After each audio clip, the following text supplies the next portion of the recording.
Right, so I better pull my finger out and get on with these V blocks that we're making. We still have to machine the other sides down here, and there's a few other details that we have to do to them. Okay, this is take 2. I forgot to press record. As I quite often say to my wife, fuck me, you married an idiot.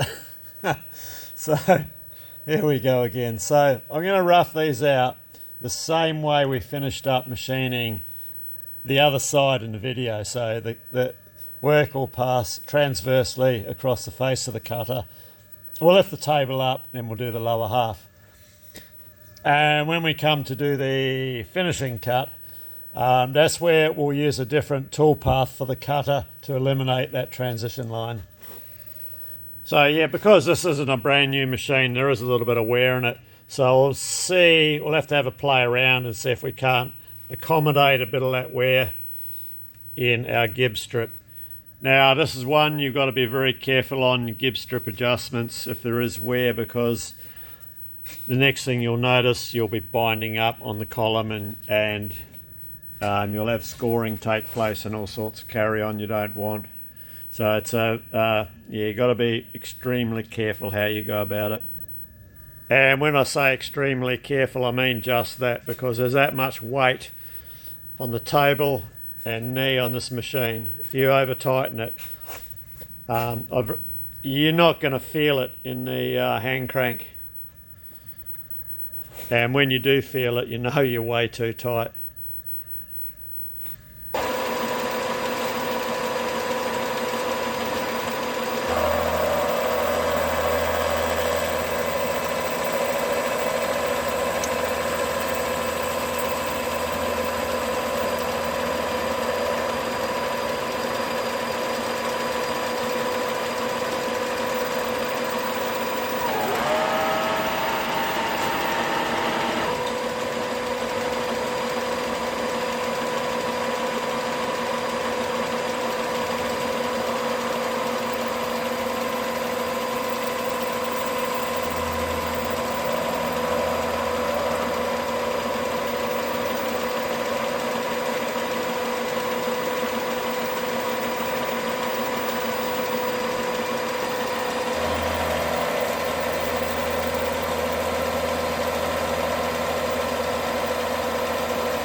Right, we'll take our finishing pass now.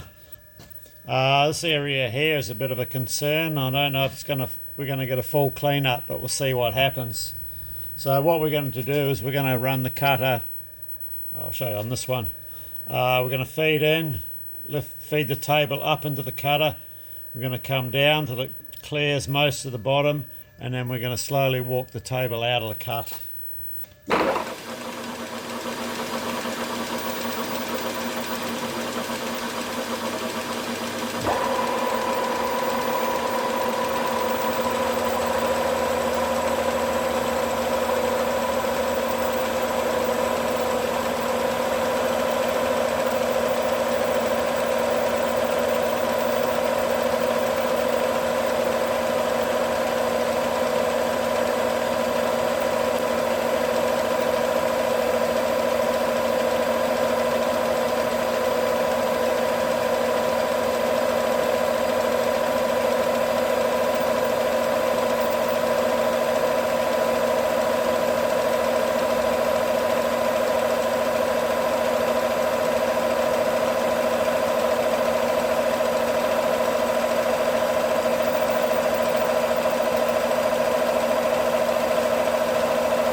That's got it.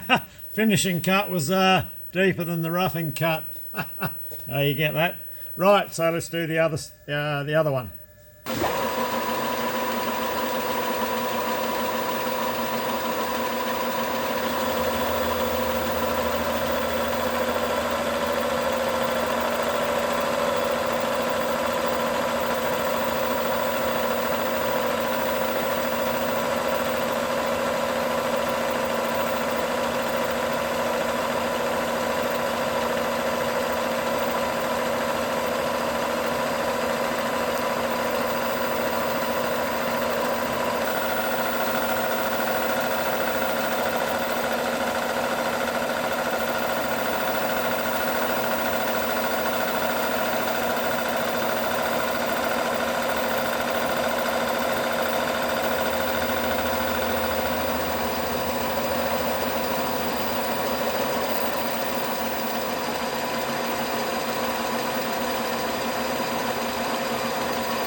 And that's had the desired effect.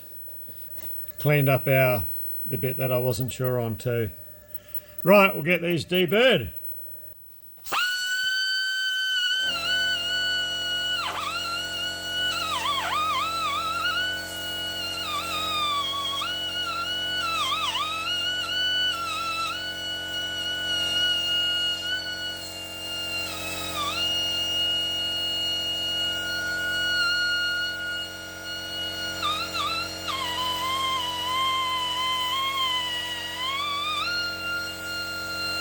So I've just been over our V blocks with an oil stone just to smooth everything off and put this bearing race in just to get a bit of an idea how we came out. And quite honestly, I was pleasantly surprised.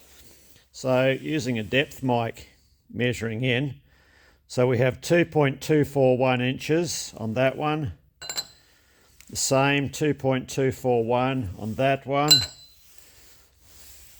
2.243 and 2.242. So from centre to the edge, these two are absolutely bang on. Centre to the edge, we have 1/1000th discrepancy between one to the other. Overall, we're within highest to lowest, within 2/1000ths of an inch. So that's really good. Really happy with that. Considering there is wear in Olga in the table, if I adjust the gibs up, the ends get quite tight. So I'm just working in the middle at the moment. So that's, yeah, very happy. So what we have to do now is flip these over. And I'm going to machine a key slot in the middle there. That way we can have a piece of key steel goes in. We'll have varying sizes. There'll be keys for the Bridgeport, keys for Olga, and there'll be a set of keys for the horizontal borer. We may make a set of keys for Hong Fak Wong as well, because that's very good. Okay, it is a little bench milling machine, but it's a very good drill. I can number 4 Morse taper in the quill, and that will run a 2-inch drill bit without batting an eyelid. So that's the plan. Oh, and did I mention we're going to drill and tap these flats? I'm just deciding whether to go metric or imperial on that. I might go 12mm. I'd sooner go 1/2 inch because I do prefer the 1/2 inch clamping kits over the 12mm. They're just that little bit beefier thread. But I do have a 12mm spiral flute machine tap. So I should really start changing a lot of my stuff over as I make this stuff to 16mm and 12mm. I've got to try and standardize my clamping because it's It's a mixed match at the moment. So anyway, that's the plan. Let's get these set up to do our key slots. So we're just getting set up so we can get centered to cut our key slot in the middle.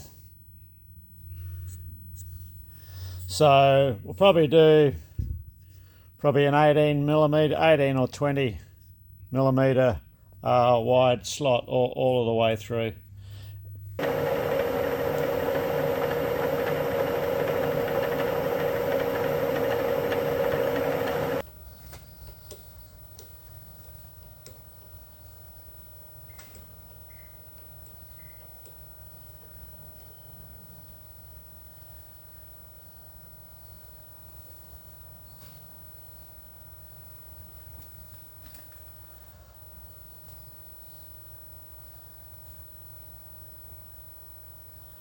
Right there.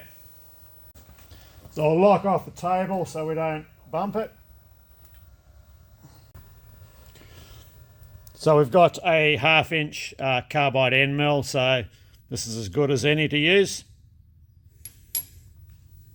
So I'll send this cutter through just shy of 5 millimeters deep. Our final cut, we'll see what 5 millimeters looks like. We're on 4.8. And what we'll do is we'll just sidestep either side to bring it to our 18 or 20 mil, whatever we choose to go with the width. So I'm going to try the anchor lube, and I have watered it down a little bit because this is an old one. So we'll see how it goes.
So, with all honesty, I think cutting oil probably gets down into the cutter a bit better than the anchor lube.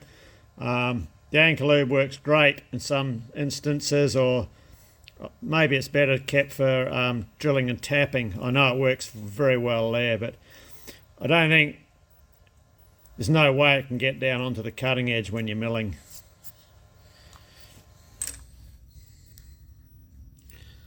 We'll just get a width where we are, just use an adjustable parallel.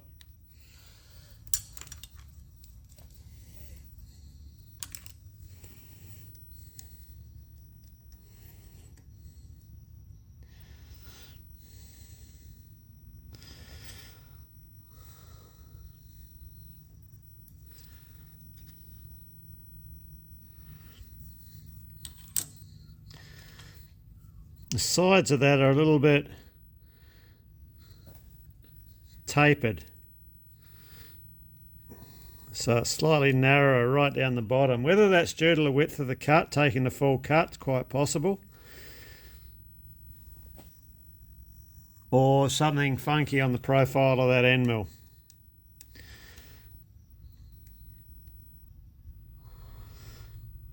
So we're looking at 13.6567 13.68. So that's 20 minus 13.68 gives us 6.32. Divide that by 2. 3.16 off either side.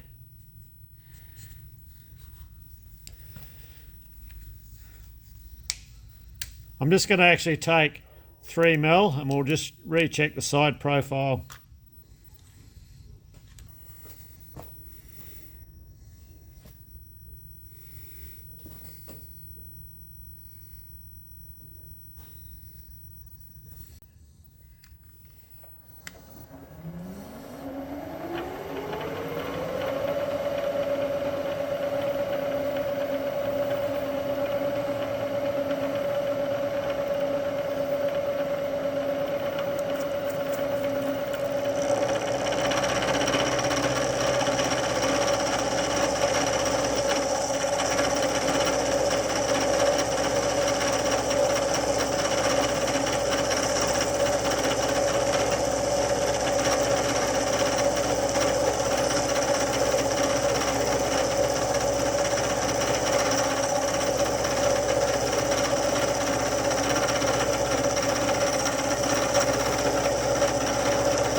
So that end mill may have a bit of a corner radius ground on it.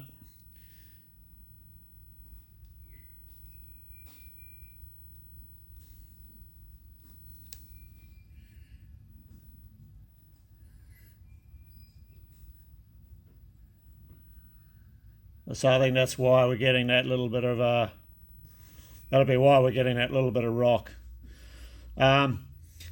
This is fine, but it makes it a bit of a challenge to measure an accurate width, being how we're not very deep. So I might switch that cutter out for a slot drill.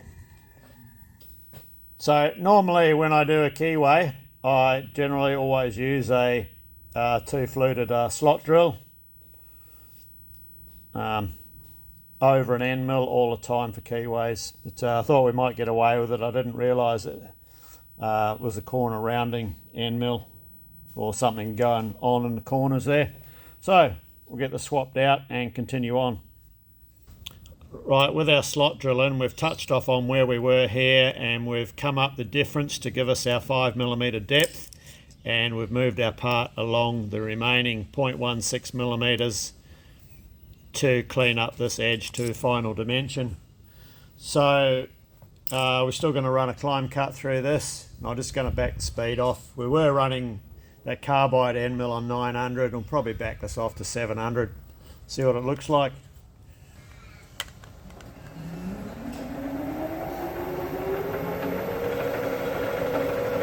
Yeah, I'll roll with 700 and get a WD on it.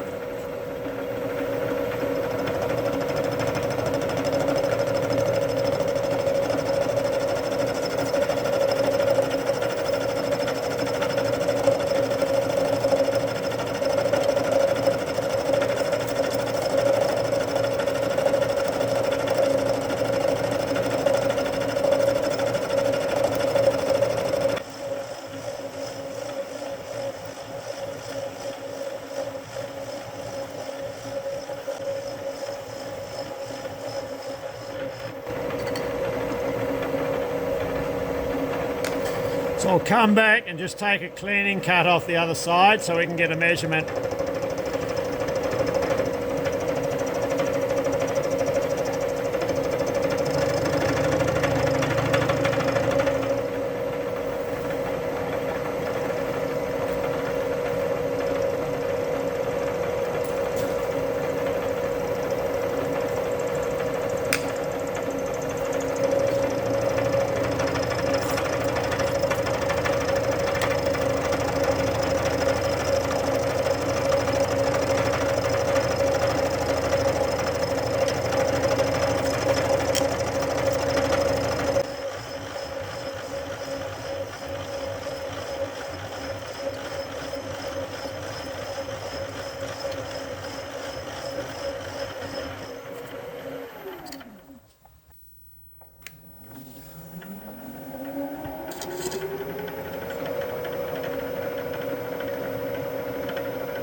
Right, that should have sorted those edges out, so we'll get a measurement. We actually should be there.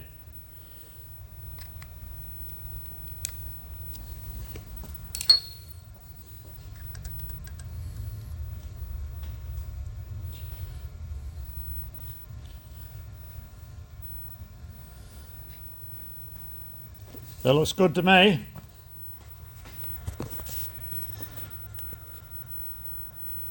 20mm. So that's our key slot complete. So we have a couple of holes, M16, to drill and tap in the base. Well, our V blocks got booted out of Bridgeport as we had another couple of jobs. Well, these parts here to go through, which I'm still in the process of. Well, these are adapters. And there's still another 2 jobs that have to go through the Bridgeport before I can get our shop jobs in again. And then right in the middle of all that, I had 2 more of these wheel spindles come in. We sprayed this one. This one's been wire brushed up, ready to go into the JFMT for machining. And yeah, this one's just been had the build up done on it. And I think I mentioned the other week, we've got to make a couple of tailstock chucks for the JFMT. So I'll be making 2 of them, 2 4-jaw tailstock chucks of different sizes, because this little wee one is really handy for things like this. Because some of these things here, when they've machined the bores, it's not always entirely concentric to the bearing and seal journals. So you've got to muck around and shim your centre. But that's why I want to make these to make that process easier. When I did this one here, I had this chuck in it, but I just had a centre, revolving centre up its jacksie, just to support it. So that worked for this one, but I mean, it's not ideal, but it worked. So yeah, we need to get our revolving centres happening after our V blocks. Oh, the other thing too is I brought another spray welding torch. This one's a Metco.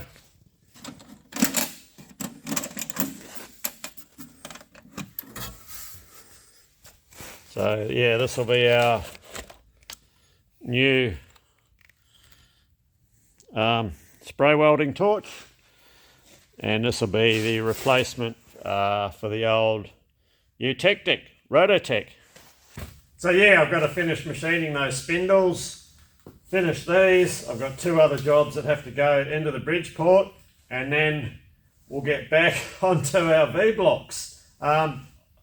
These other jobs I'm doing, I just do not have the time to film them. I've got to get them out, so otherwise things build up too much on me. I get too much of a backlog. So, yeah. Right, at last, back onto our V blocks. Well, I've got a gap. Well, it's not really a gap. Waiting for parts and stuff for those other jobs. So what my plan is, we're going to do them in Hock Fuck Wong here. And we're just indicated in this parallel to use as a fence. And then we can put our V blocks up against them, clamp them down, and there's 4 holes that we have to drill and tap here, M16. Then we'll turn it over. We'll do likewise the same here and on this end. And haven't made up my mind about the rest of it. I am toying with the idea of machining a slot on either side down here. That way, if I want to clamp these down, I can just put a strap clamp, well, not a strap clamp, I'll make up a special step clamp to clamp these down. Now that spawned from the idea that I didn't really want to drill and counterbore into this face for hold down bolts, because it limits me on what machines these fit that way. Whereas if I do the slots in either side and make up special clamps, they still retain their universal characteristic. So, all right, let's get it happening. So we've stepped out our distance. We're going to drill and tap, and I do have an end stop further down. So we've just centered up our part using our new can't twist clamps that we made, and using the ones last word. As far as edge finders go, I'll always take generally if I'm centering a part, I won't very often use an edge finder without, or being as my machines don't have DROs, so it's a lot more mucking around. It's just as easy, it's easier just to use the last word. And just between the jaws of the clamps, which are still brand new. This is the first time I've used them. I actually would like to make up a bigger set, as I've got some old cheapy F clamps. Just to keep the part pulled in against the rear fence, and that's our end stop. So let's get a drill set up and we'll get these drilled and tapped for M16. We'll go through with a spot drill first.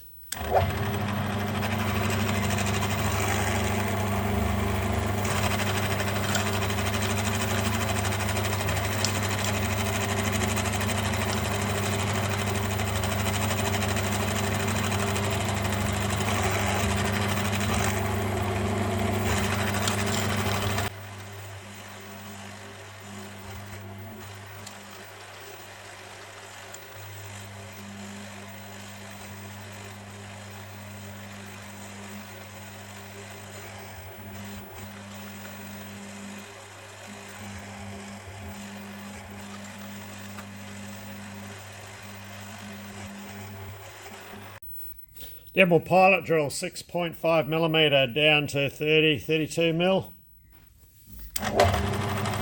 We use the anchor loop too on this.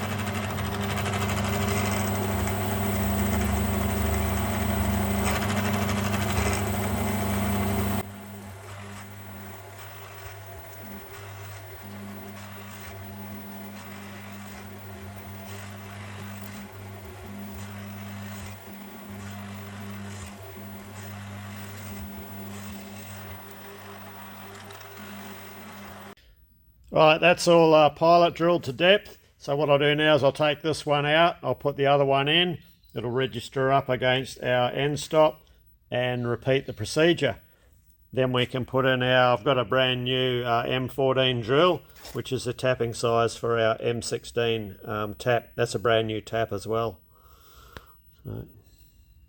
So M14 drill, we're going to run it on 375 RPM.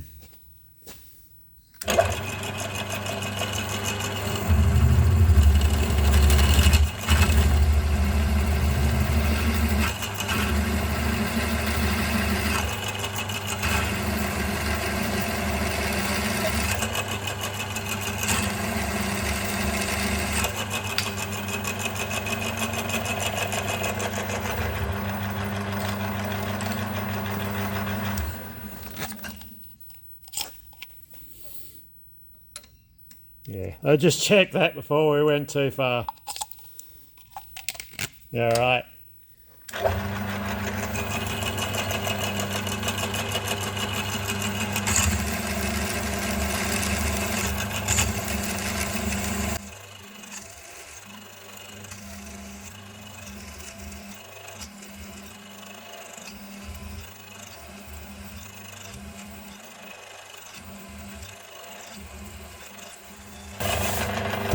That's it, we're to depth.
Right, let's get our M16 by 2mm pitch holes tapped in.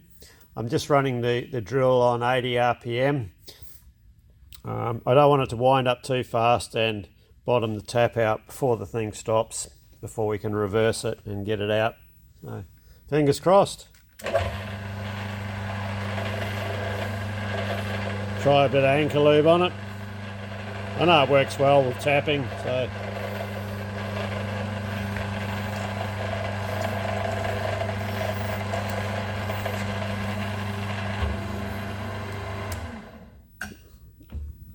Okay, that's the clutch. I'll just have to adjust the clutch up on this tapping head. That was just a matter of tightening that ring down. Normally you don't have to do it, it seems to tighten itself up, but here we go.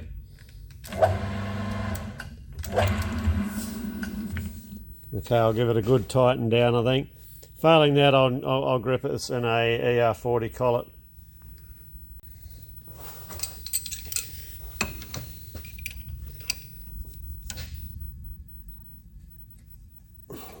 Try that. And I forgot to press record. That went perfect.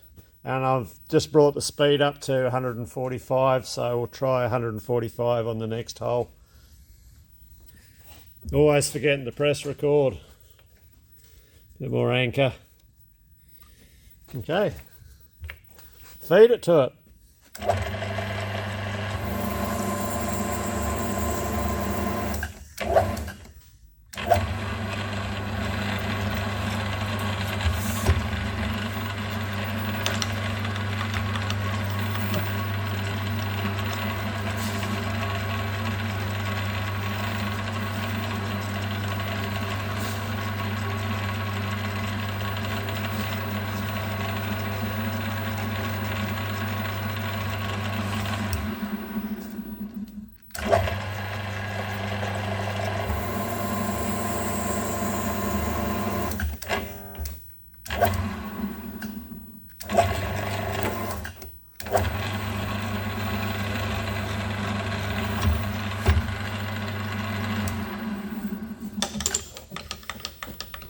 Accidentally turned it off just shy of our depth then, that's why the drill didn't have the power to pick it up again, that's why I had to do that quick reverse.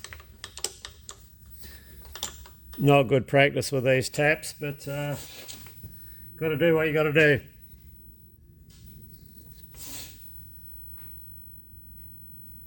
Okay.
Last one. Okay, we'll get the other block set up.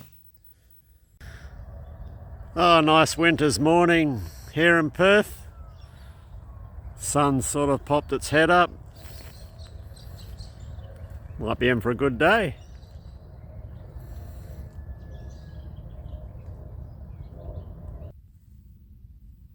So it's probably about 10 degrees outside, so a couple of degrees warmer here in the workshop. Yes, I'll have to bring this one to a close here as my bearings have come in, so I'm going to get these wheel spindles finished off. So we've got a little bit more to finish off on our V-blocks. So we'll make there'll be a final video on that. It's I thought I'd be able to do it in 2 videos, but not on your Nelly. So anyway, cheers, thanks for watching, and see you next time. Well, you'll see me.